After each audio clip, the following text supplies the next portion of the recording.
మన కేసీఆర్ గారు సిట్ ఎదుట విచారణకు హాజరయ్యిండ్రు. నిజంగానే కేసీఆర్ ఫోన్ ట్యాపింగ్ లో కాస్త ముందని అంటారు అసలు. ఇప్పుడు మీరు ఇలా సిట్టుకు కేసీఆర్ సార్ హాజరైంది కదా, సాక్షిగానే కదా హాజరైంది, కేవలం కేవలం సాక్షిగానే కదా. ఇంకా ఉన్నారని ఎట్లా చెప్తాం మనం? ఇది ఎప్పుడో ఒడిసిపోయిన కథ. ఫోన్ ట్యాపింగ్ కేసు అనేది ఎప్పుడో పోయింది కదా. మళ్ళీ డైవర్షన్ పాలిటిక్స్ చేయడం కోసం తీసుకొచ్చి ముంగటేసి హరీష్ అన్నను ఒకసారి, రామన్ అన్న ఒకసారి, పెద్ద సార్ని ఒకసారి పిలిచి ఇదంతా డైవర్షన్ పాలిటిక్స్ వస్తుంది. ఏముండదాడ. వవ్వారే గారడి, వవ్వారే గారడి, వవ్వారే గారడి, సర్కారు గారడి, సిట్టు పేరుతోని చేసే చిత్రాల గారడి. వవ్వారే గారడి, వవ్వారే గారడి, సర్కారు గారడి, సిట్టు పేరుతోని చేసే చిత్రాల గారడి. వవ్వారే గారడి.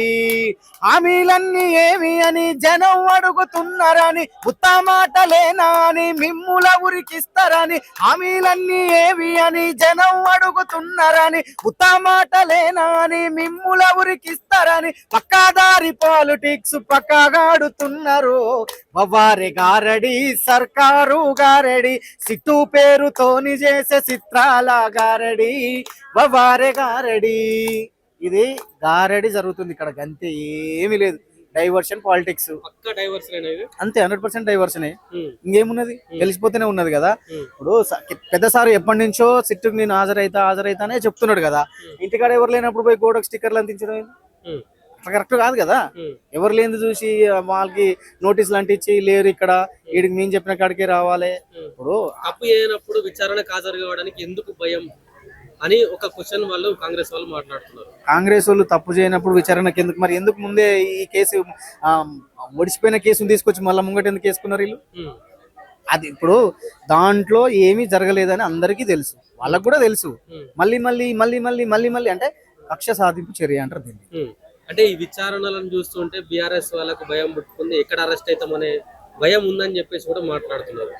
అంత సీన్ ఏం లేదు కానీ ఇప్పుడు అరెస్ట్ ఉంది, మేము అరెస్ట్ అవుతామని భయపడితే కేసీఆర్ సార్ అక్కడి నుంచి వాళ్ళని గౌరవించి ఫామ్ హౌస్ నుంచి నందినగర్కి వచ్చి వాళ్ళ విచారణకు హాజరు కావాల్సిన అవసరం లేదు కదా. అంత పెద్ద మనిషి తెలంగాణ రాష్ట్రాన్ని తీసుకొచ్చి 10 సంవత్సరాలు తెలంగాణ రాష్ట్రాన్ని పాలించి ప్రతి ఒక్క పేదవాళ్ళని ఆదుకున్నాడు, ఆడోళ్ళని ఆదుకున్నాడు, అమ్మలక్కలను ఆదుకున్నాడు, రైతు బంధు ఇచ్చిండు, దళిత బంధు ఇచ్చిండు. ఇట్లా వరుస పెట్టుకుంటూ పోతే 10 సంవత్సరాలు సుభిక్షంగా తెలంగాణ రాష్ట్రం వర్ధిల్లింది. ఎవరి వల్ల? తెలంగాణకు మేమేం తక్కువ చేసినాం, ఇది కూడా ప్రజాప్రభుత్వం, ప్రజలందరూ అంటే మా ప్రభుత్వాన్ని ఇంకా కోరుకుంటున్నారని మాట్లాడుతున్నారు. ఎవరు కోరుకుంటున్నారు? నాకైతే నేను ఇప్పుడు నేను చూసే ఊర్లలో, మా ఊర్లో కావచ్చు, ఈ అక్కని అడుగు, ఈ అక్కని అడుగు, వీళ్ళందరిని అడుగు, కాంగ్రెస్ ప్రభుత్వాన్ని ఎవడైనా కోరుకుంటున్నాడా? ఎవడు కోరుకోవట్లేదు. ఎప్పుడు పోతుందిరా నాయన అని ఎదురు చూస్తున్నారు. వద్దురా నాయన ఈ కాంగ్రెస్ పాలన అని అంటున్నారు ప్రజలే ఆటోమేటిక్ గా. వాళ్ళ నోటితో వాళ్ళే అంటున్నారు, మేమనేది కాదు. ఇప్పుడున్న ప్రభుత్వం గురించి మీ నోటితో ఒక మాట.